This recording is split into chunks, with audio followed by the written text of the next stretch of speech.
Bom, nosso estudo de hoje, a gente já entra no novo capítulo do Livro dos Espíritos, lá das Leis Morais. No nosso capítulo 12, nós vamos entrar na perfeição moral, que é o último capítulo dessa terceira parte, já entrando na reta final do estudo do nosso Livro dos Espíritos. Lembrando que o próximo livro a ser estudado será o Obras Póstumas, um livro que fala muito mais do trabalho de Allan Kardec do que da doutrina propriamente dita, né? Tanto que a doutrina ele condensou na própria codificação, né? Embora todos os seus ensinamentos sejam ali permeados, né, em todos os livros que ele tem publicado, mas Obras Póstumas a gente vai conhecer um pouquinho mais sobre Allan Kardec, o trabalho que ele fez, a sua personalidade, as dificuldades que ele enfrentou. Vai ser bem legal o estudo que a gente vai fazer, né? Bom dia, Mário. Antes da gente começar, que a gente vai entrar na perfeição moral, no item 1, os vícios e as virtudes, ou melhor, as virtudes e os vícios, a partir da questão 893. Antes da gente começar, bom dia, Solange. O Fletcher fez uma pergunta ali em cima sobre as máscaras teatrais, né? Sobre as personas que uso muitas vezes durante o dia, né? Fletcher, tem uma passagem interessante do Espírito Hamed no livro Um Modo de Viver, e ele fala exatamente sobre essa questão das máscaras. A gente já falou sobre isso aqui em outras oportunidades, e se por um lado ele defende, né, ele vê como necessária a utilização desse recurso para todos nós, por outro lado ele lembra que isso pode se tornar um estado patológico, no seguinte sentido: nós temos uma dificuldade muito grande de lidar com a verdade, de lidar com a realidade à nossa volta, por causa do nosso orgulho, por causa das nossas imperfeições de modo geral, a vaidade, o orgulho, a crítica e tudo mais. Então, para minimizar ou para diminuir o impacto dessas verdades, a gente acaba criando essas personalidades. Uma pessoa compreensiva lá fora, uma pessoa que é muito dedicada lá fora, mas dentro de casa a gente acaba utilizando uma outra personalidade, que é aquela mais verdadeira, aquela que é muitas vezes emburrada, aquela que muitas vezes cansada, irritada e tudo mais. Então a gente acaba sempre utilizando máscaras para poder amortecer o impacto dessas verdades. E isso é natural para todos nós, desde que, como diz Hamed, nós não incorporemos uma dessas máscaras como sendo uma verdade para todos nós. Ou seja, quando a gente se transforma numa pessoa que a gente não é, para fugir da nossa realidade, isso acaba se tornando patológico, né?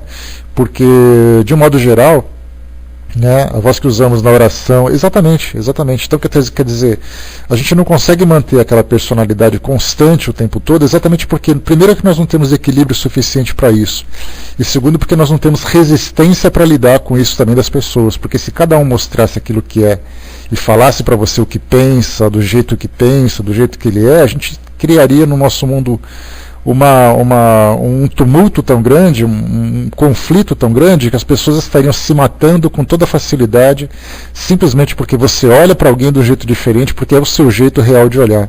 Só que ela não está preparada para receber aquele tipo de olhar. Então a gente usa essas máscaras para poder dar uma amenizada nesse nosso tipo de relacionamento, né? A gente usa assim uma certa diplomacia para poder facilitar a nossa relação. Agora, esses desvios de personalidade,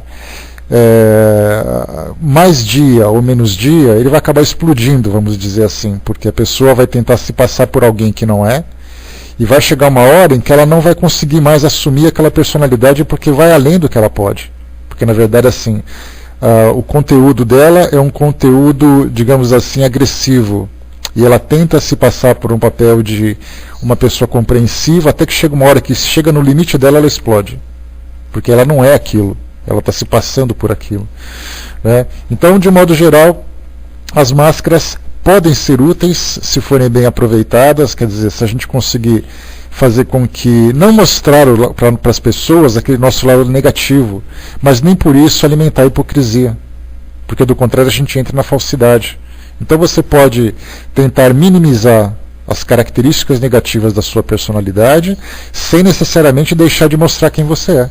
Até que você vá se educando, até assumir um equilíbrio ideal para você se mostrar como é, sem chocar as pessoas. Porque o nosso modo de ser ainda é um modo muito agressivo. Então a gente vai minimizando, trabalhando, até que chega uma hora que você pode se mostrar puro e simples, do modo como você é, sem necessariamente provocar um choque ou sofrer pelo modo como as pessoas são, né?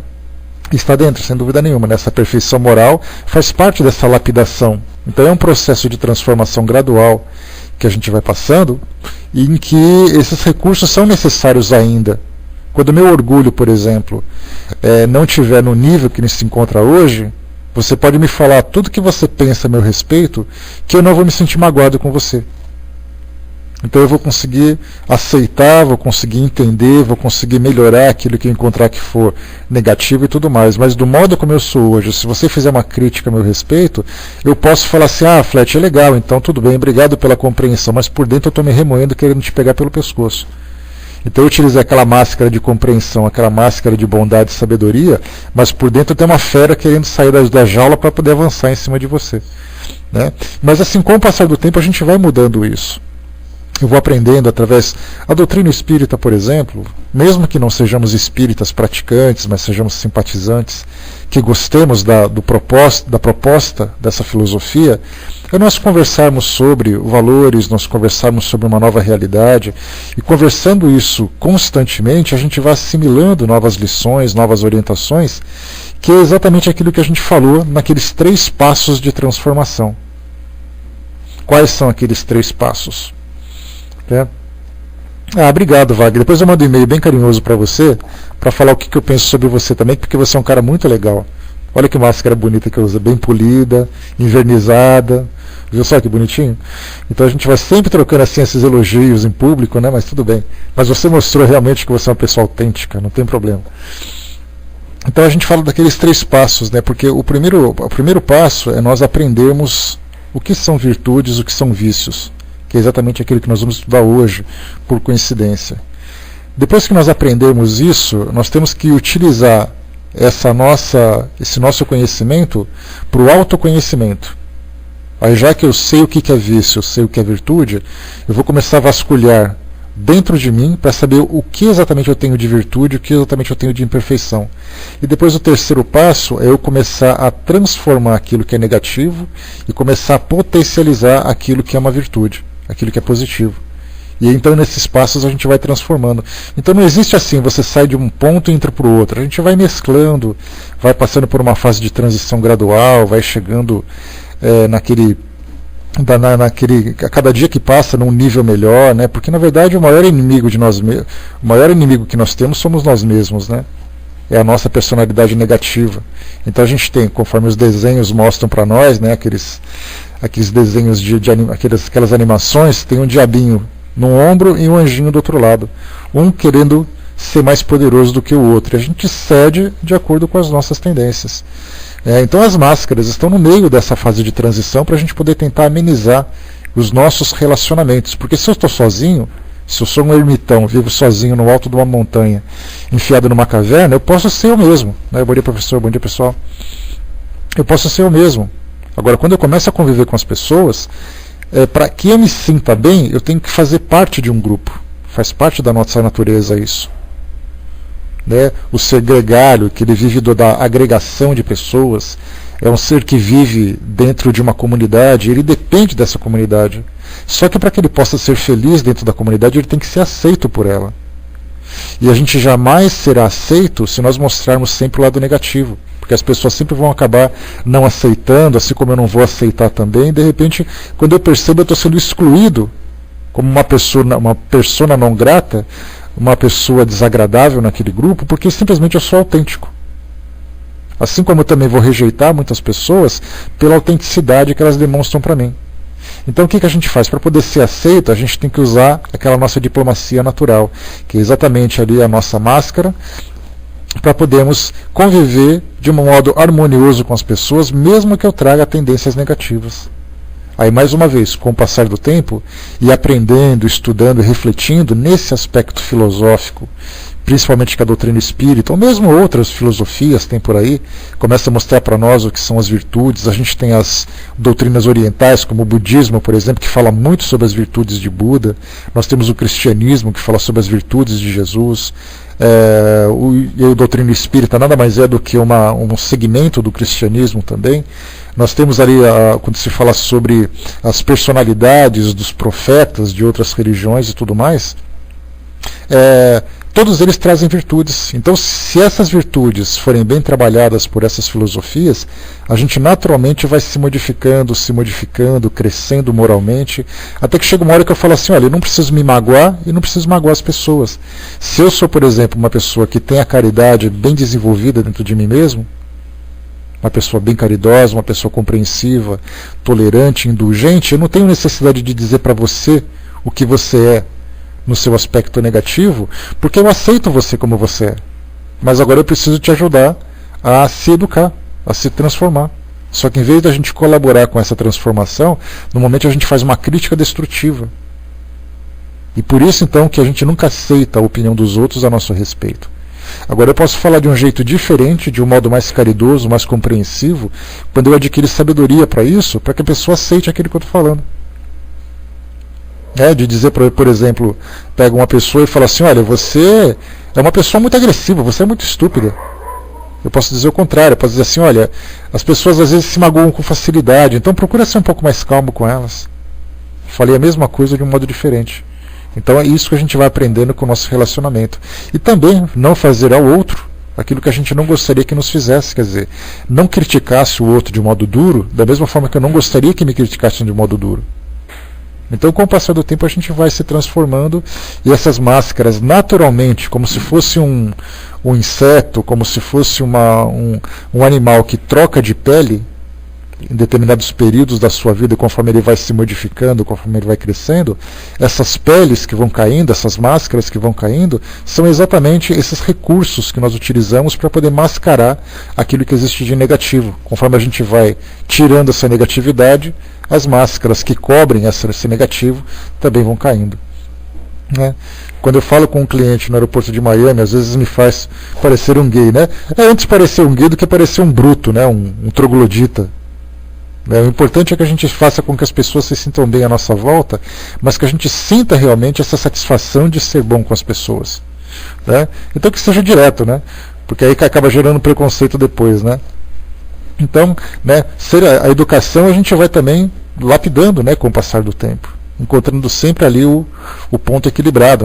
Fala do modo educado, fala de modo direto, do modo sincero, porque afinal de contas ali ele é um cliente que deseja ser bem tratado, e você como um profissional tem obrigação dentro da sua profissão de tratar bem o seu cliente para poder manter ali o seu serviço também. Então a educação também tem limites, porque educação e bajulação, porque a bajulação é falsidade, a educação é o seu princípio moral. É aí que a gente tem que encontrar o nosso equilíbrio. Porque muitas vezes que é bajular demais, a pessoa fica até desconfiada, o que esse cara está falando comigo desse jeito? O que ele está querendo, afinal de contas? Então, ser educado no ponto certo já é o suficiente. Já está na medida ideal. Então, vamos lá. Bom, no nosso trabalho de hoje, a gente vai estudando isso no texto que a gente vai trabalhar hoje, Fletcher, vai abordar exatamente isso que você comentou no início lá para nós. O Fletcher tinha colocado uma questão para a gente comentar sobre as máscaras que são utilizadas para poder esconder ali o nosso caráter. Educação e quase bajulação, qual é o ponto certo? Cada um sabe exatamente como lidar. Você gostaria de ser tratado daquele jeito? De que modo que você gostaria de ser tratado? Então, se coloca como referência e aí então a partir dali você começa. Se você vai a um restaurante, chega um garçom, por exemplo, vai te servir, fica te bajulando, te incomodando, chega uma hora que você já perde a vontade de ir ao restaurante. Se você vai lá, o garçom simplesmente te pergunta o que você deseja com educação, te serve aquilo que é necessário e te deixa em paz, está ótimo. É o suficiente já para você se sentir bem naquele ambiente. Então, que a gente trate com intimidade as pessoas com quem nós temos intimidades. Agora que a gente trate com formalidade, educação e respeito as pessoas que pedem isso também. Exatamente. a Miriam colocou, não é verdade, né? Eu tenho um cliente que é tão educado que dá até agonia, né? Ele é justo demais, né? Se eu estou acostumado, não estou acostumado, né? Pois é. A gente acaba passando por essa situação. Então tem que equilibrar, principalmente nessa nossa relação. Porque para cada ambiente, quando a gente fala de máscaras também, só para a gente ter uma ideia, você se comporta de um jeito diferente no seu trabalho, dentro daquela formalidade, daquela hierarquia. Você lida de um modo diferente com os seus amigos, porque seus amigos podem se afastar se você for negativo, e você usa aquela máscara de ser direto dentro da sua família. Então dentro de casa você é uma coisa, com seus amigos você é outra coisa, com o seu trabalho você é outra coisa. E com pessoas desconhecidas você tem outro tratamento também. O certo seria que você mantivesse a mesma personalidade em todos os ambientes. Mas para isso você precisa estar muito bem equilibrado para saber exatamente como lidar com essa situação. Né? Então é a nossa educação que a gente vai utilizando, né? Pois é. Vamos lá então, a gente vai fazer um estudo hoje de um texto bem legal que a gente já utilizou em outras oportunidades, que fala exatamente sobre essa questão das virtudes, pra gente, já que nosso texto de hoje será trabalhado, já que o capítulo que a gente entra hoje trata diretamente das virtudes e dos vícios dentro dessa perfeição moral, vamos inicialmente conhecer quais são as virtudes e quais são os vícios, porque não adianta a gente querer falar sobre elas se a gente não as conhece, né? Esse artigo foi publicado no site do espiritismo.net, ele é de autoria de João Batista Cabral, da Associação dos Divulgadores do Espiritismo de Sergipe. Ele é psicoterapeuta transpessoal, então é um profissional que trata, que sabe, que conhece a personalidade, conhece as dificuldades da personalidade humana. E ele começa com um artigo de André Comte Sponville, um filósofo, né? E de uma pequena frase chamada Pequeno Tratado das Grandes Virtudes. Ele diz o seguinte, vamos lá pessoal: se a virtude pode ser ensinada, como creio, é mais pelo exemplo do que pelos livros. Então, para que um tratado de virtudes? Para isso, talvez, tentar compreender o que deveríamos fazer, ou ser, ou viver, e medir com isso, pelo menos intelectualmente, o caminho que daí nos separa. Então não precisamos de um tratado de virtudes, já que a virtude se ensina pelo exemplo. Mas para isso a gente precisa conhecer essas virtudes. Exatamente isso. O artigo diz o seguinte: ser paciente. É comum ouvir-se dizer que alguém perdeu a paciência. Sendo a paciência uma virtude, parece estranha a ideia de que possa ser perdida. Virtudes são conquistas do espírito, que as incorpora em seu modo de ser. Não se trata de algo exterior, que o homem encontra e vê desaparecer sucessivas vezes. Quem desenvolve uma virtude passa a ser melhor em determinado aspecto de sua vida imortal. É possível perder-se apenas o que se possui, mas não é o que se é.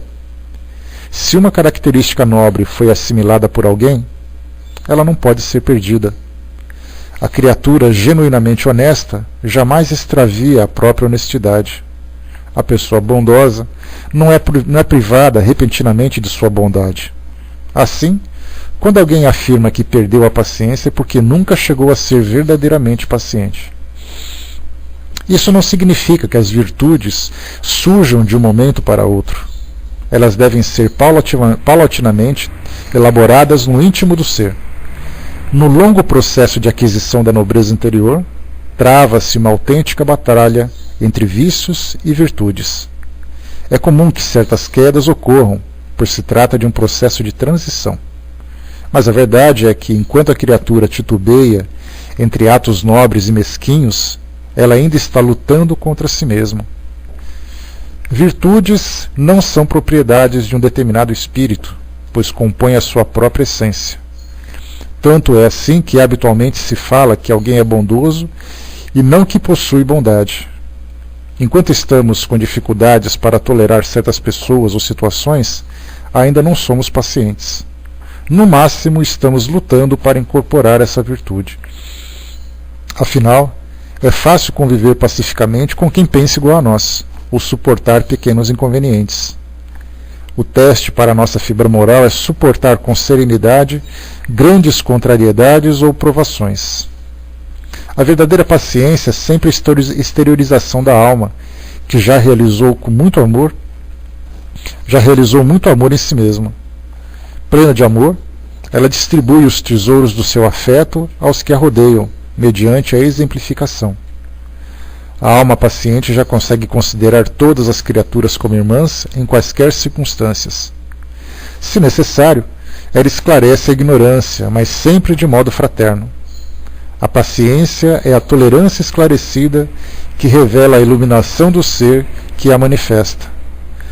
Trata-se de uma conquista sublime, somente alcançada a custo de disciplina e esforço. Para ser paciente, é preciso domar os próprios impulsos inferiores. Quem pretende ser tolerante deve cessar de ver problemas nos elementos externos, sejam pessoas ou circunstâncias. Precisa compreender que todo mal que atinge a criatura em evolução vem dela própria, do seu ser interior carente de renovação. Quem percebe as suas sequelas morais, sem disfarce ou desculpas, naturalmente tende a olhar o próximo com tolerância. Mas não basta apenas perceber os próprios problemas. É necessário corrigi-los com a adoção de novos padrões de comportamento. A disciplina antecede a espontaneidade. Transformar vícios em virtudes pressupõe disciplina e determinação. Assim, para ser paciente, é preciso esforço em tolerar as dificuldades e os defeitos alheios. Mas também é indispensável trabalho concentrado para vencer os próprios vícios. Pense nisso. Esse texto aqui ele foi tirado da equipe redação do Momento Espírita, do livro O Consolador, de Emmanuel, a psicografia do Chico. E aqui depois a gente tem algumas comparações interessantes. Quando a gente fala, por exemplo, o orgulho, que é um grande defeito, ou pode se tornar um grande defeito. A gente já falou que o orgulho aqui, naquele nosso estudo anterior, que o orgulho ele é neutro. Ele tem o orgulho bom e o orgulho mau. Nesse caso a gente fala das imperfeições, quando ele acaba extrapolando o equilíbrio e se torna algo negativo.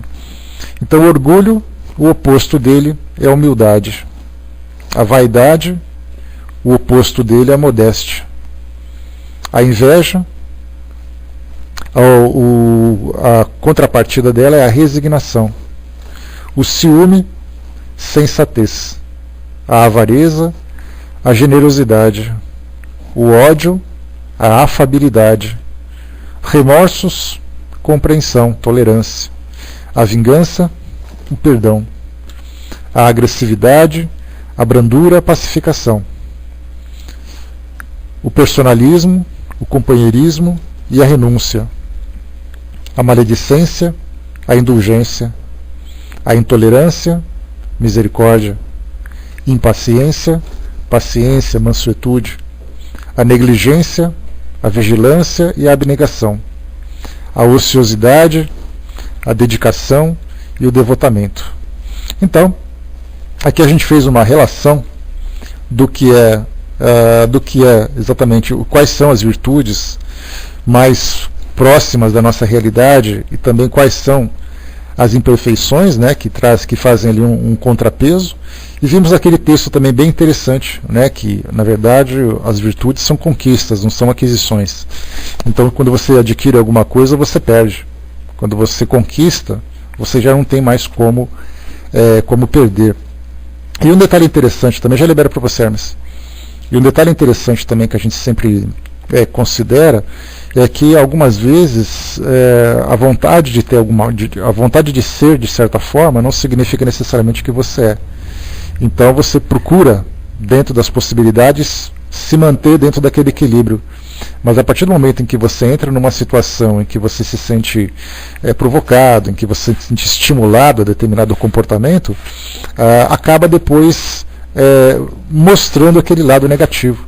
E aí então vem aquele comentário que a gente diz assim, né, eu perdi a paciência, ou eu tive uma fraqueza naquele momento, né, que a gente sempre lembra que eu estava passando por aquele local, vi uma coisa ali caída no chão, ninguém estava reparando, eu não resisti e peguei.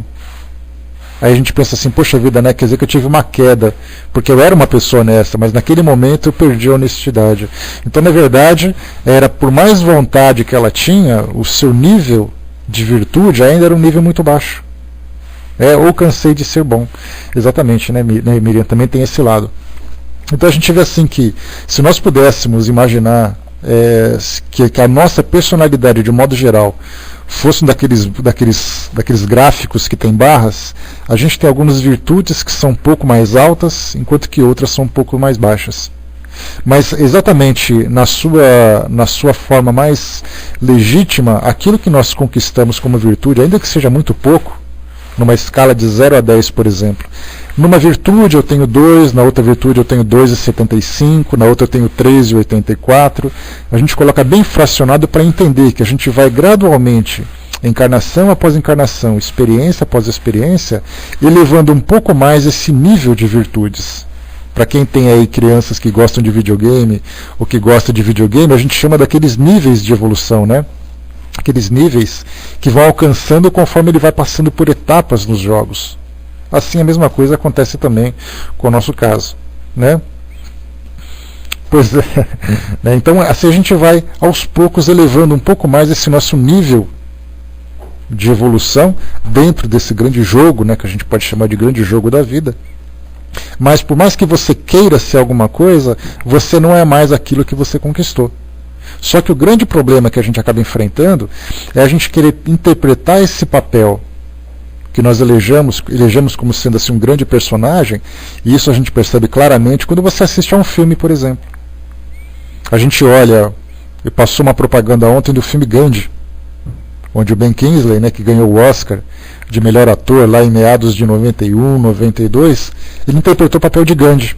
Então, para quem assiste somente aquele filme, vai acreditar que o ator é exatamente aquilo que ele demonstrou. Quando a gente assiste um outro filme de Madre Teresa de Calcutá, você vê a atriz interpretando essa nossa grande e ilustre personalidade aqui do nosso mundo, e a gente pensa que aquela atriz é exatamente aquela mesma pessoa. Ou pega, por exemplo, como o Super-Homem, né, eu me esqueci o nome dele, né, o Christopher Reeve. Olha para o Super-Homem, que é um homem cheio de virtudes, forte, musculoso, que não tem vícios, que não tem nada. Mas de repente, um tempo depois, a gente vê um outro filme em que eles se transformam em vilões.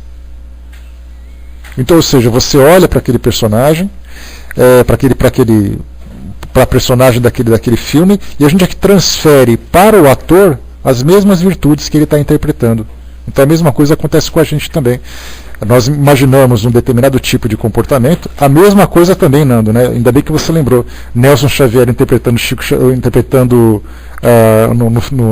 na série Gabriela, e de repente você vê ele fazendo Chico Xavier.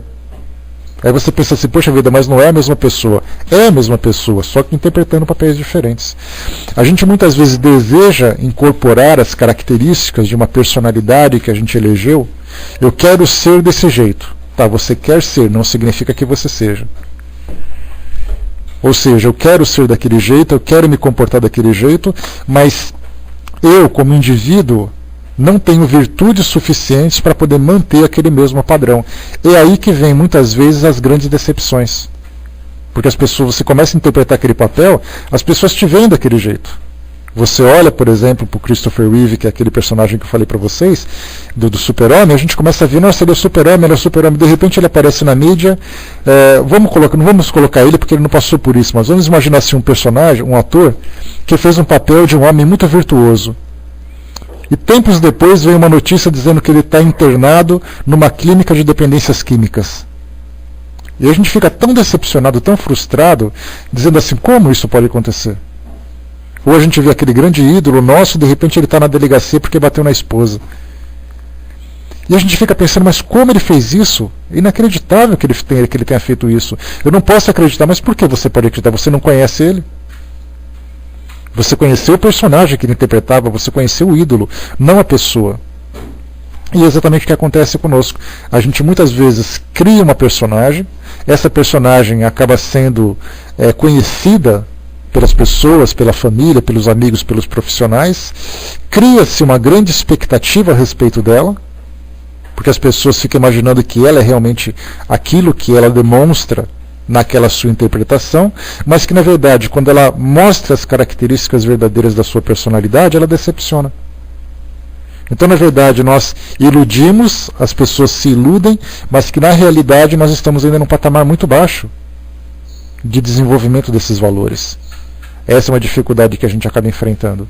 Por isso, então, é fundamental que a gente tente ser o mais autêntico possível, mas dentro daquele nível que não provoque grandes choques, grandes impactos, a ponto de agredir. Porque é nesses conflitos que nós temos na nossa sociedade, no nosso círculo de convivência, acaba exatamente sendo cada um querendo ser aquilo que é, impondo aquilo que deseja ser, mas entrando em choque.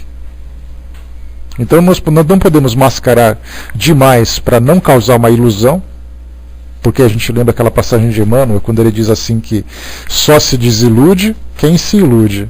Então, na verdade, nós estamos nos iludindo constantemente. A mesma coisa acontece, por exemplo, nas relações de casamento. Enquanto está todo mundo namorando, é flores, é beijos e abraços. Quando se casa, já viu como é que é, né? É aquela fase do zoológico que a gente já conversou, né? Quando está namorando, é minha florzinha, meu passarinho, meu beija-flor, né? Depois, quando chega assim no casamento, aquela fase mais calorosa, é minha pantera, minha cachorra, meu gatão e tudo mais, né? Depois de um tempo, quando se cansa, né? É o elefante, é não sei o quê, já começa então a vir uns animais piores ali, né? Então a gente tem aquelas fases que a gente vai, né? Ah, beleza, professor, valeu. Então a gente começa a passar por essas fases, né? Primeiro da ilusão da conquista, depois é sua baleia, seu elefante, né? Parece um touro sentado, aquela coisa, os elogios, quer dizer, pelos termos que vocês colocaram, todo mundo já passou por isso, né? Ai, minha florzinha, meu passarinho. Depois o passarinho engorda e vem uma baleia, né? Vocês já repararam, né? Que transformação interessante, o bicho vai crescendo, né?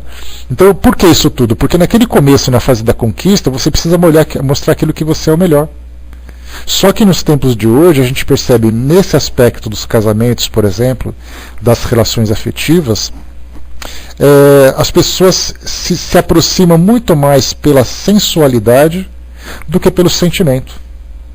E pela sensualidade você está interessado naquilo que ela pode te oferecer para te causar aquela sensação prazerosa. E aí então você começa a conquistar com aquelas palavras bonitas, com aquele jeito diferente de ser e tudo mais. Aí depois que se casa, que começa a se estabelecer uma rotina, e começa depois a lidar com a realidade dos problemas, da convivência, da divisão de espaços, da divisão de interesses e tudo mais, as pessoas começam a mostrar quem realmente elas são. E isso, de certa forma, a natureza é a culpada, é a responsável. Porque é ela que traz para nós esse atributo para iludirmos uns aos outros. Porque se não for assim, como é que a gente vai se aproximar de alguém? Imagina se eu chego para uma garota que eu quero conquistar e dou de cara para ela o meu cartão de visitas, a minha realidade. Quer dizer, ela vai chegar e falar assim, Deus me livre de me aproximar dessa pessoa. E da mesma forma também, como é que eu vou me aproximar de uma pessoa que é uma pessoa geniosa, uma pessoa temperamental, uma pessoa imprevisível, agressiva, cheia de manias? Ninguém se aproxima. Então o que a natureza fez? Colocou para nós, naquele momento em que, exatamente, Flet, acabou a humanidade. Imagina na Arca de Noé, por exemplo, se todo mundo mostrasse quem era ali. A Arca ia ficar sozinha com os bichos ali, porque todo mundo ia ser jogado no lado do outro. Então, na verdade, a gente vai se iludindo nesse processo que a natureza nos deu, porque o que é a paixão? A paixão, quando a pessoa está apaixonada, ela sai da sua realidade. Ela se transforma completamente. E é exatamente esse tipo de sentimento que brota dentro das pessoas no momento da aproximação que faz com que ela seja a pessoa mais encantadora possível. Então, na verdade, a natureza ela foi muito cruel. Ou foi muito sábia, né? Cruel no sentido de trazer em nós esse recurso tão ilusório. Mas muito sábia, porque se não fosse por isso, não haveria aproximação de ninguém. Então, na verdade, é sempre o equilíbrio. As pessoas se apaixonam, se aproximam e depois começam, então, a baixar aquele nível de paixão e começa a entrar para a realidade, aí vem aquela vontade de fazer dar certo o relacionamento, de querer realmente conviver e tudo mais. Então, tudo para nós, assim, faz parte de um processo. Voltando aqui, pessoal. Meu som tá ok, né? Me dá um ok, por gentileza. Por favor, um ok.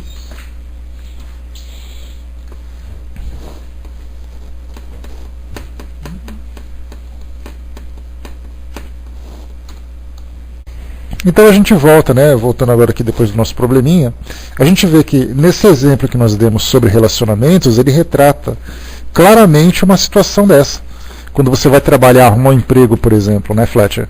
Você vai arrumar um emprego, o que você faz para poder conquistar aquele espaço ou você conquistar um cliente? Você se desdobra em elogios, em fala mansa e tudo mais, até que ele atrase o pagamento. Ou até que ele não te deu ali o seu salário, até quando ele te trate mal, aquela coisa toda, aí a coisa já começa a mudar também, né? Por isso então a gente vê que essas virtudes que a gente comentou agora, esses vícios que nós apresentamos, são exatamente aqueles elementos que precisam ser primeiro compreendidos, depois eles precisam ser identificados e depois transformados naquilo que realmente a gente deseja. Aqui então no nosso Livro dos Espíritos, filhinha, eu vou acabar entrando sim, tá? Na colagem. Prepara rapidinho a questão 893. Depois que a gente começa a ter um comportamento natural aqui na nossa convivência, ou só para, enquanto que a Vaninha prepara rapidinho ali o material, a gente vê claramente, em muitos casos, de espíritos que desencarnam e chegam no mundo espiritual e sofrem muito e passam por grandes decepções. E o primeiro argumento que eles utilizam é exatamente aquele: mas eu era uma pessoa tão boa. Ou então ele diz assim: eu ajudei a tantas pessoas, eu sempre fiz tanto bem. Só que na verdade ele fazia isso como sendo uma moeda de troca para tentar conquistar alguma coisa para o seu interesse pessoal, para satisfazer o seu interesse pessoal. Então na verdade ele fazia, mas não fazia porque gostaria de fazer, pela vontade de fazer. Ele fazia pelo seu próprio interesse. Daí então, essas decepções e frustrações que acontecem no mundo espiritual, essa frequência com que os espíritos retornam ao mundo espiritual e dão de cara com aquilo que realmente são, a sua própria consciência, mostrando aquilo que eles fizeram, mostrando aquilo que eles foram e tudo mais, e aquilo que nós seremos, de certa forma, é exatamente aquilo que hoje nós podemos já começar a fazer essa mudança, para quando chegar no momento certo, não termos, por exemplo, débitos a serem resgatados por esse comportamento equivocado. Exatamente, né, Flash? Esse tipo de situação. Na questão 893, então, Kardec faz a pergunta aos espíritos a respeito desse tipo de comportamento que nós temos aqui, se o comportamento é válido, se o comportamento não é, até onde essa nossa postura é saudável, até onde ela acaba sendo nociva. Então a primeira pergunta: qual a mais meritória de todas as virtudes? A resposta dos espíritos: todas as virtudes têm o seu mérito, porque todas são indício de progresso no caminho do bem. A virtude sempre que há resistência voluntária ao arrastamento das más tendências. Mas a real sublimidade da virtude consiste no sacrifício do interesse pessoal para o bem do próximo, sem segunda intenção. A mais meritória é aquela que se baseia na caridade desinteressada. Como nós colocamos no início, quando se fala daquele gráfico, vai com Deus, Cláudio, bom dia, bom trabalho, até amanhã. Quando se fala daquele gráfico de virtudes, ou das qualidades que cada um apresenta, a gente pergunta assim, exatamente, mais ou menos como Kardec perguntou: qual é a qualidade que faz um indivíduo ser melhor? Exatamente porque a gente fica perguntando, aquele que é mais paciente, aquele que é mais caridoso, aquele que é mais generoso, aquele que é mais tolerante, aquele que é mais compreensivo, aquele que é mais responsável. Qual é exatamente a qualidade que melhor se destaca no nosso meio, ou que melhor caracteriza a personalidade de um indivíduo já mais evoluído, mais desenvolvido? Eu não gosto de falar essa palavra evoluído, porque dá um sentido assim tão de competição, mas na verdade assim, aquele que conseguiu se transformar com maior intensidade, porque a gente tem que comparar, a comparação deve ser feita dele com ele mesmo. Então os espíritos mostram que todas elas são legítimas, são verdadeiras e são boas, porque uma virtude, quando ela vai se desenvolvendo, na verdade ela começa a puxar as outras. Dificilmente você vai ser caridoso com sinceridade e ser desonesto. Dificilmente você vai ser honesto sem ser necessariamente, de certa forma, tolerante. Porque a gente sempre vai perceber que uma virtude, para ela ser pura, para ela ser verdadeira, ela tem que ter ali um suporte por trás dela. Então, na verdade, as virtudes vão se elevando gradualmente nesses níveis de evolução, até que todas elas alcancem o patamar superior, o patamar maior. E, na verdade, a gente lembra sempre, né, o Fred até colocou a palavra, que quando todas as virtudes estão naquele patamar mais elevado, significa o amor mais puro, o amor mais verdadeiro. E é isso que a gente está conquistando. Então a gente pensa assim, o amor é uma virtude? Não, o amor não é uma virtude.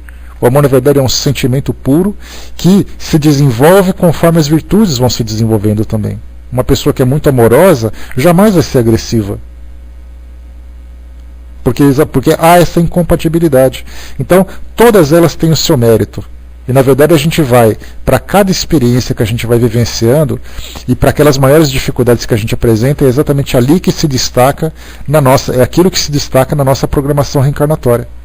Você vem reencarnar para fazer exatamente com que essas virtudes vão se desenvolvendo, em contrapartida, fazendo com que as imperfeições vão cedendo, vão desaparecendo, sejam dissipadas.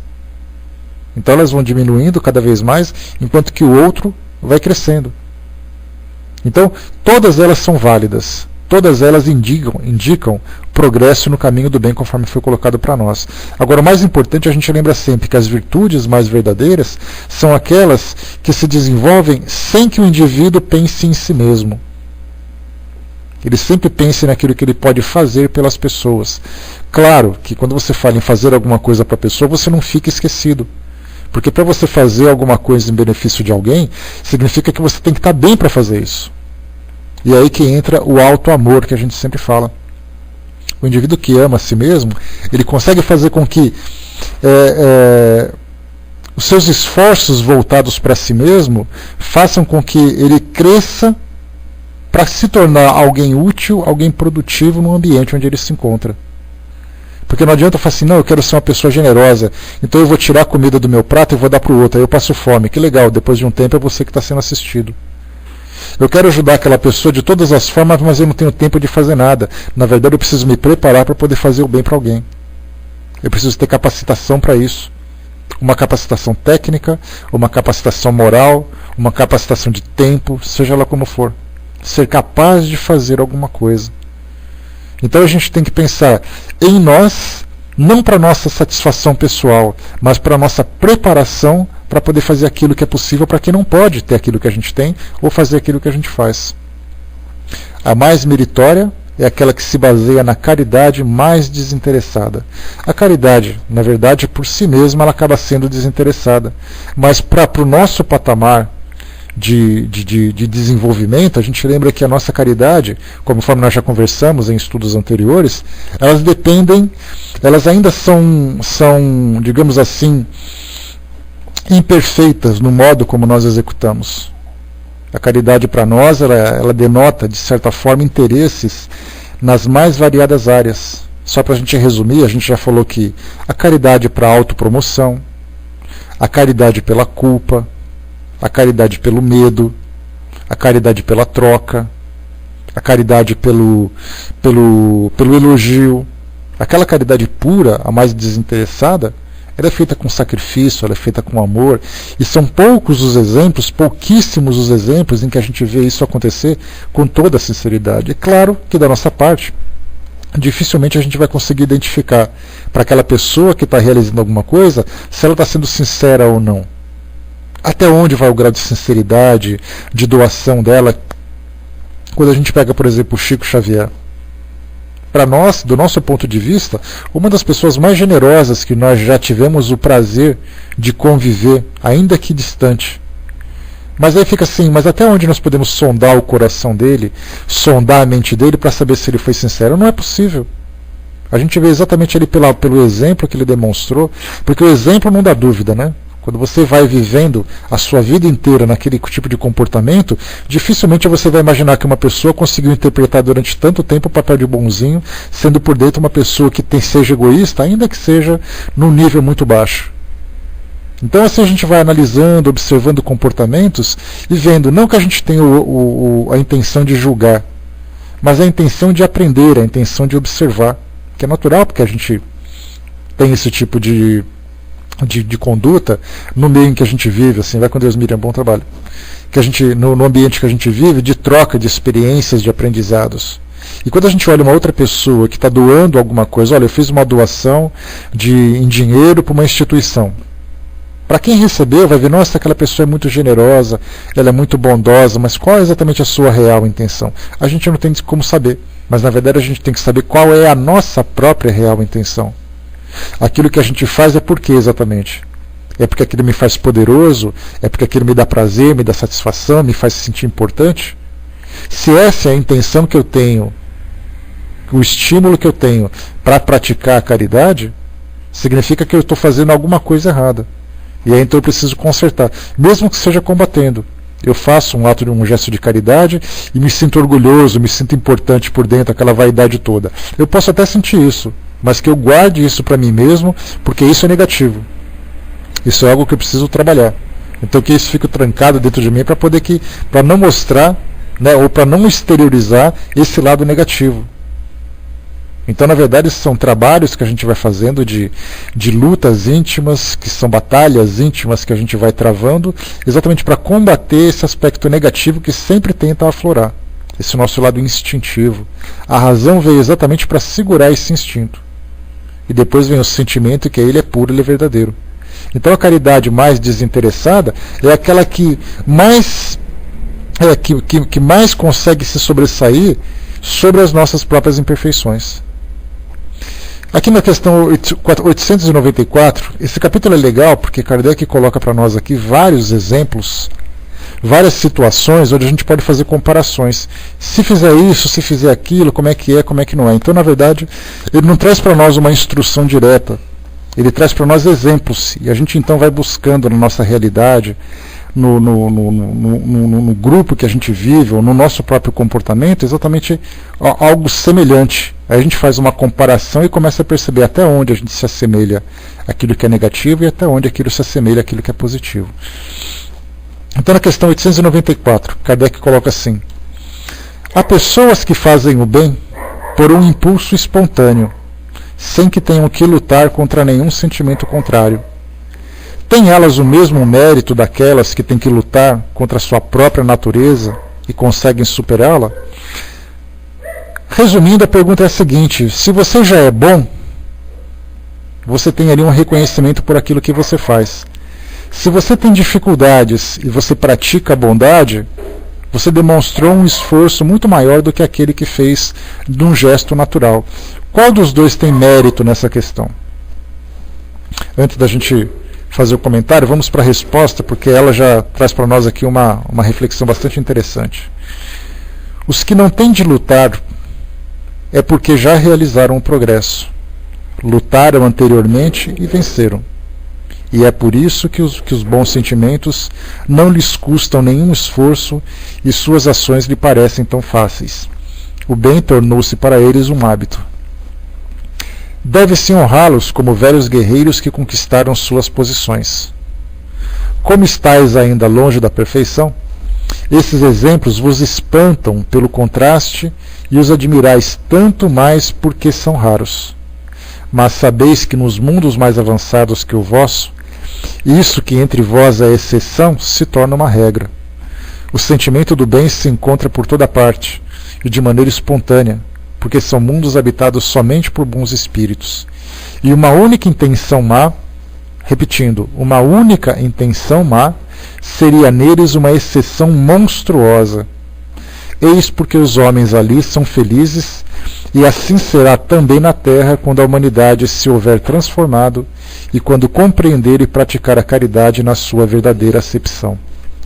Então a gente vê que na nossa conduta, para sermos ali uma pessoa íntegra, quando se fala em integridade, fala exatamente de uma personalidade com as virtudes sólidas, Agora, se você não tem integridade, você é um indivíduo fragmentado, você tem ali fragmentos de virtudes que estão se desenvolvendo, estão crescendo e tudo mais, mas os espaços que não são preenchidos por essas virtudes são preenchidos pelas imperfeições, porque não existe neutralidade. Quando a gente imagina assim, né, aquela questão que nós analisamos aqui no próprio Livro dos Espíritos, nós vamos até conversar sobre isso de novo em breve, quando diz assim, o indivíduo que não faz o mal, ele pode ser considerado bom?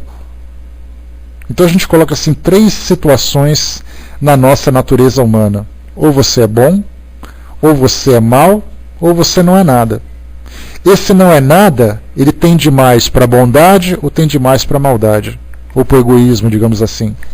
Quando os espíritos receberam essa pergunta, eles disseram que se você não faz nada, você consequentemente é egoísta. Porque ou você faz o bem ou você não faz. Não existe um meio termo nesses 2 extremos. Ou você faz ou você não faz. Aquele que não faz nada é aquele que não faz. Por isso, então, dentro de nós, assim, esses fragmentos de virtudes que estão se desenvolvendo, nos espaços, nos intervalos entre eles, chegam necessariamente, eles são preenchidos necessariamente pelas nossas imperfeições. Então, o indivíduo que tem um caráter íntegro é aquele indivíduo que age de uma forma correta. E a questão é, mas para ele agir dessa forma correta, quais são as lutas que ele tem travado dentro de si mesmo? Quais são as dificuldades que ele tem enfrentado? Quais são os sacrifícios? Um sacrifício, para vocês terem uma ideia, não é um sacrifício físico, um sacrifício que gera dor física. É aquele sacrifício, por exemplo, eu sou uma pessoa orgulhosa, e de repente alguém me faz uma crítica sobre alguma coisa que eu fiz que não foi bem feita, alguma coisa negativa que acabou não saindo do modo como eu tinha planejado e coisa e tal, e de repente alguém vem e me critica. Eu posso aceitar aquela crítica, reconhecendo a minha dificuldade, porque, por exemplo, não preparei o estudo adequadamente, eu não fiz ali, não me preparei para aquele tipo de tarefa, o trabalho saiu mal feito, aí eu reconheço que aquela crítica, embora eu não goste, essa crítica é legítima, e eu vou aproveitar essa crítica para poder fazer com que da próxima vez o trabalho seja melhor. Dentro de mim mesmo, eu quero esbravejar, eu quero ofender aquela pessoa para poder recusar a sua crítica e tudo mais. Mas contendo esse meu impulso de agressividade que meu orgulho acaba impondo, ou acaba me estimulando a agir dessa forma, significa que eu estou me sacrificando a satisfação de agredir aquela pessoa para poder aceitar aquela crítica de um modo construtivo. Então a gente vê assim que são sacrifícios que a gente faz de segurar. Alguém fez alguma coisa que eu não tenho paciência. Alguém entrou aqui na sala, escreveu alguma coisa, aí eu generosamente respondo com aquele jeito todo calmo, tudo tranquilo, mas por dentro eu fico, ai meu Deus do céu, lá vem de novo essa história. Mas eu falo, não, estamos num trabalho, esse trabalho é importante, vamos fazer isso, fazer aquilo, vamos responder a pergunta, vamos fazer tal coisa. Pronto, eu consegui, apesar do impulso que eu tinha de não querer responder aquela questão, de não querer ajudar aquela pessoa, eu sacrifiquei essa minha imperfeição para poder fazer com que o trabalho fosse realizado. No trabalho que você está desenvolvendo, alguém vem e te pede alguma coisa, coloca alguma coisa em cima da sua mesa, aí você vem dar aquela bufada, né? Ai, não acredito que vou ter que fazer isso. Não, eu estou ali para fazer isso, então eu vou pegar esse trabalho, vou fazer o melhor que eu puder e vou entregar. Eu sacrifiquei aquele impulso negativo de rejeitar aquele trabalho porque é uma coisa que eu não gosto. Então a gente percebe que são sacrifícios contínuos que a gente vai fazendo, né? As crianças brincam dentro de casa, faz aquela gritaria toda, a gente vai pacientemente e tudo mais, porque a nossa vontade é pegar todo mundo, amarrar na cama e fechar a boca. Mas a gente sacrifica essa nossa agressividade, porque seria muito gostoso poder fazer isso, realizar aquilo que a gente tem vontade, sacrifica essa agressividade para poder fazer com que a harmonia prevaleça. Então foi um sacrifício pessoal que a gente fez. O Fletcher colocou, né, seguindo seu raciocínio, se eu entendi, Jesus se existiu, já foi perverso um dia? Consideremos que existiu, tá? Porque historicamente, como a gente já conversou sobre isso, muito poucas informações se tem a respeito dele. Como revelação trazida pelos espíritos, foi uma personalidade que fez parte do nosso mundo e que transformou o percurso do nosso planeta. Então, sim, existiu. A pergunta que foi feita na questão 618, 617, se eu não me engano, depois vocês me corrijam, foi perguntado qual é o exemplo de maior perfeição moral que já teve aqui no nosso planeta. Uma pergunta mais ou menos nesses termos.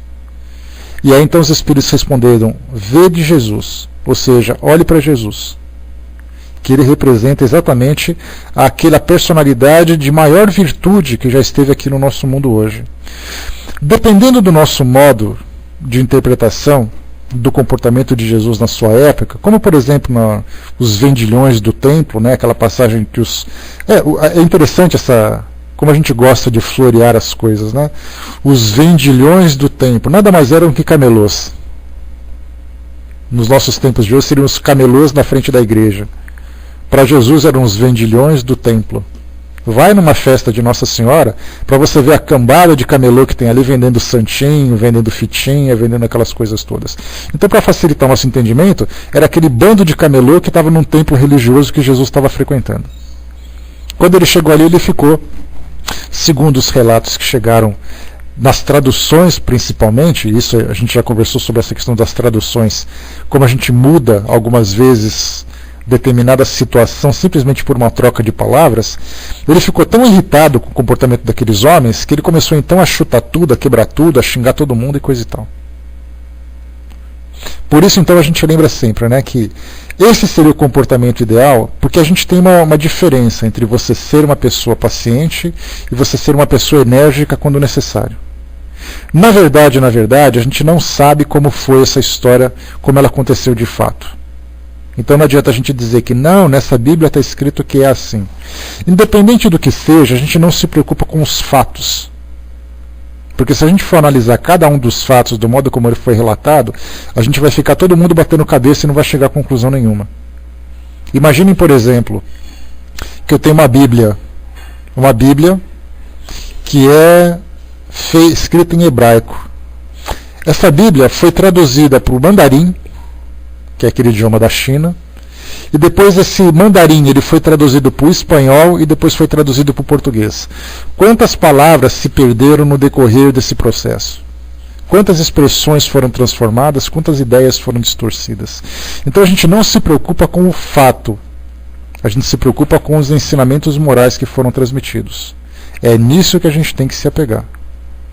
Então, se por acaso ele foi perverso algum dia, alcançando o patamar que ele alcançou e sendo o exemplo que ele foi, dificilmente a gente vai conseguir encontrar algum tipo de comportamento de perversidade, tá, Fletcher? Porque perversidade denota claramente a ignorância. Denota claramente aquele indivíduo que se encontra ali no patamar mais inferior da evolução. Enquanto que Jesus representa para nós a virtude mais elevada. Então é incompatível você dizer assim que é o ser mais virtuoso tendo o comportamento do ser mais imperfeito. Então, assim, analisando friamente a sua questão, e a gente não vê nenhum pecado nisso, a dúvida que você coloca, o exemplo que você traz para nós, é exatamente isso. Quer dizer, não existe compatibilidade entre dois tipos de posturas. Se a gente imaginar, por exemplo, você consegue imaginar Madre Teresa de Calcutá sendo perversa? Ela era uma das discípulas mais aplicadas de Jesus, uma das seguidoras de maior expressão aqui no nosso mundo hoje. O planeta inteiro conheceu Madre Teresa de Calcutá. Exatamente pela conduta dela, ela foi conhecida mundialmente. Conseguimos imaginar nela um ato de perversidade? Podemos imaginar, por exemplo, Mahatma Gandhi, embora não fosse cristão, ele era hindu. Podemos imaginar ele, apesar de não ser cristão, mas ter uma conduta condizente com os ensinamentos de Jesus, Gandhi sendo perverso? Então a gente vê assim claramente que se você pega esses ícones do nosso mundo hoje, que tiveram esse tipo de comportamento, a gente não consegue, é inconcebível para nós imaginar uma postura dessa nesses indivíduos. A gente pode então pegar Jesus, que sendo para nós a melhor referência, sendo muito superior a eles, a gente não encontra esse tipo de comportamento, né? Toda a Bíblia é um plágio, né? Não cheguei a ver não. Tá? Mas é aquela história, Fletcher, né? A culpa, na verdade, não é do livro, porque o livro ele foi traduzido, ele foi interpretado, ele conta uma história de um determinado grupo no Oriente Médio que evoluiu, que se desenvolveu e tal. O livro, na verdade, é um grande livro de história, que conta a trajetória de um povo e tudo aquilo que eles passaram de dificuldades e de virtudes. Muito bem. Quando você analisa ao pé da letra, de um modo muito fanático, de um modo muito limitado, você utiliza esse texto para poder dizer que aquilo é uma realidade absoluta, que todo mundo tem que fazer isso, fazer aquilo e tal, ele acaba encontrando opositores. E essas pessoas criticam, na verdade, não a Bíblia, mas o modo como ela é interpretada. Se você pegar a Bíblia, você leu, tá, porque Moisés casou com não sei quem, depois ele teve filhos, depois ele fez tudo isso, são fatos. Agora, se eu começo a idolatrar esse comportamento e querer dizer que aquelas pessoas estavam certas naquela época e tudo que eu faço hoje está errado, você naturalmente vai encontrar pessoas que criticam aquilo. Então lembrem sempre que todas as críticas que se faz, que são feitas para as religiões, na verdade é pelo comportamento dos religiosos, não necessariamente pela religião em si. Porque a religião, ela tem, apesar dos seus dogmas e tudo mais, ela na verdade é um tratado moral que faz com que o homem se espiritualize. Mas o modo, a conduta dos indivíduos que seguem essas doutrinas, essas religiões, geram os opositores.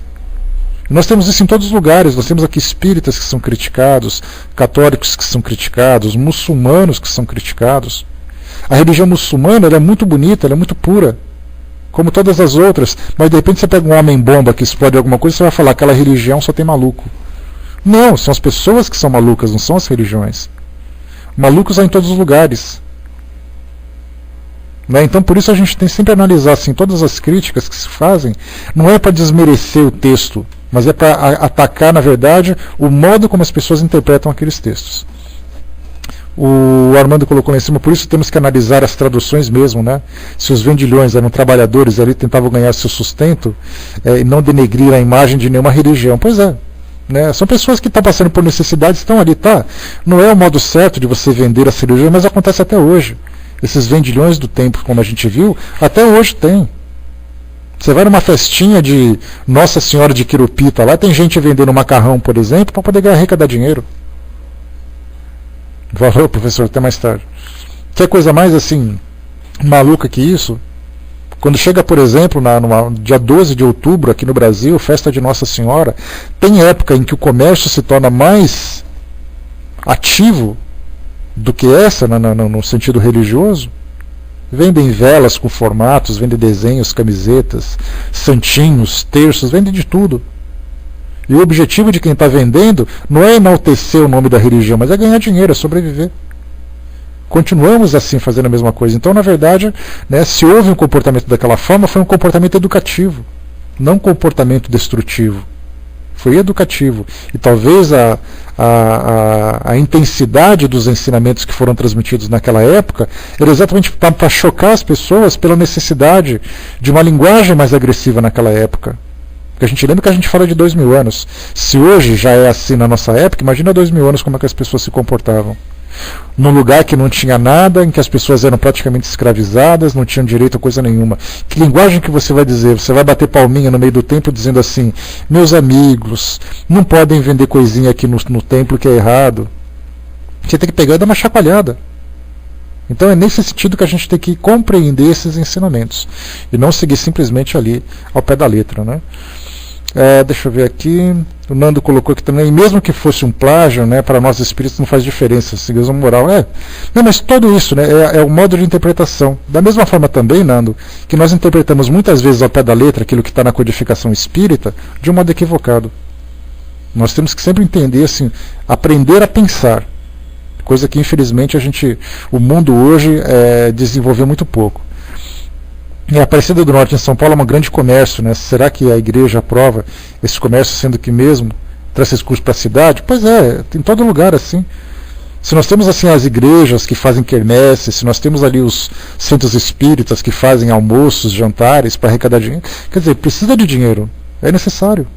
Agora o modo como se faz que é algo que precisa ser questionado, né? Deixa eu ver aqui. Tá. Bom, deixa só para a gente fechar aqui o que a gente falava. Bom, aqui nós colocamos já sobre... tá. Quando nós, só para a gente fechar, nessa questão 894, falávamos sobre os espíritos que já conquistaram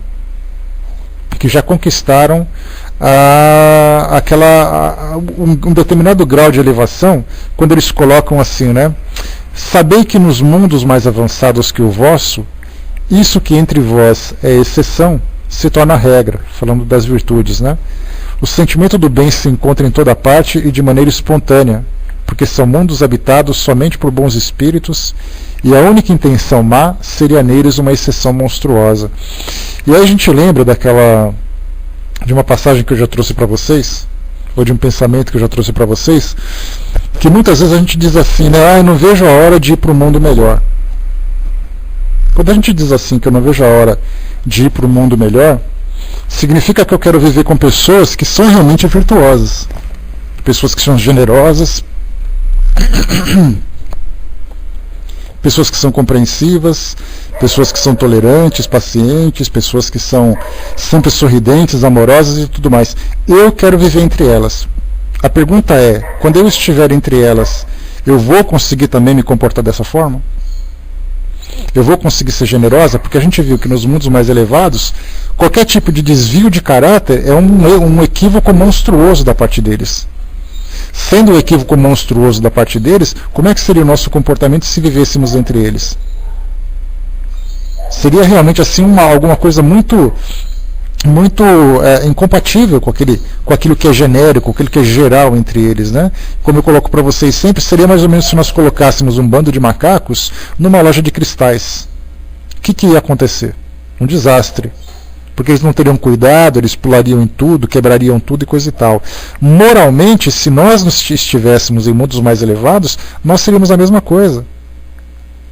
Porque aparecer alguém com uma beleza física, o nosso primeiro pensamento seria um pensamento de sensualidade, de erotismo, coisa parecida. Imagina se uma anja toda contornada, toda bonita. Eu não ia olhar para ela com aquele sorriso, eu já ia começar a admirar ela de cima até embaixo. Quer dizer, de cara, eu já começaria a ter um pensamento equivocado.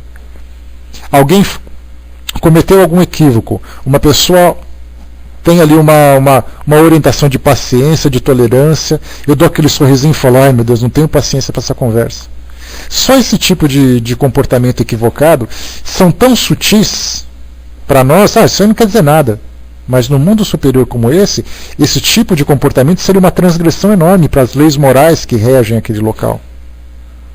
Por isso a gente vê que não adianta a gente desejar um mundo melhor se nós não temos ainda esse mundo melhor instituído dentro de nós mesmos. É preciso que nós cresçamos em virtudes e por isso que é a compatibilidade. Nesse nosso mundo que a gente vive hoje, existe uma faixa evolutiva.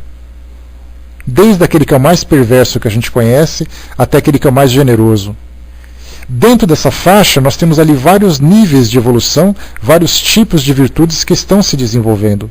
Quando nós conseguimos ultrapassar essa faixa, a gente vai então conviver com outros espíritos, mas a gente vai chegar por baixo. Naquela escala inferior, como por exemplo, a gente pega um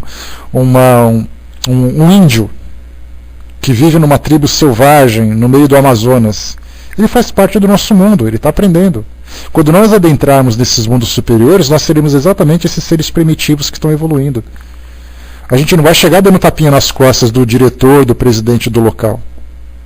A gente vai começar lá embaixo para poder aprender o básico, o mínimo, para poder ter uma boa convivência com esses seres, apesar de todas as nossas virtudes. É mais ou menos quando a gente passa de uma escola para outra. Você sai da sua escola, aprende tudo o que você tem que aprender e vai para a faculdade. Você pode ter sido um ótimo aluno, mas você vai começar no primeiro ano da faculdade. Você não vai começar no último pelo fato de você ter sido um bom aluno. Começa sempre por baixo, e é ali que importa para nós. Então, meus amigos, fechando por aqui o nosso trabalho hoje, a gente deixa essas duas questões que a gente já leu, 893 e 894, para começarmos as nossas reflexões. Mas tem muito mais exemplos ainda que são trazidos para nós aqui por Kardec. O soldado colocou para nós aqui, né, o mundo melhor para os espíritos é o mundo no qual eles estão, né? Pois é compatível com a sua natureza, não adianta a gente querer ir além. A brutalidade que nós ainda vivemos só é compatível com esse mundo que a gente vive. Não adianta. Né? É o tal do velho orgulho. As pessoas acham que está no mundo melhor do que as outras. Quer dizer, você é tão orgulhoso que quer estar no mundo melhor. Só o fato de você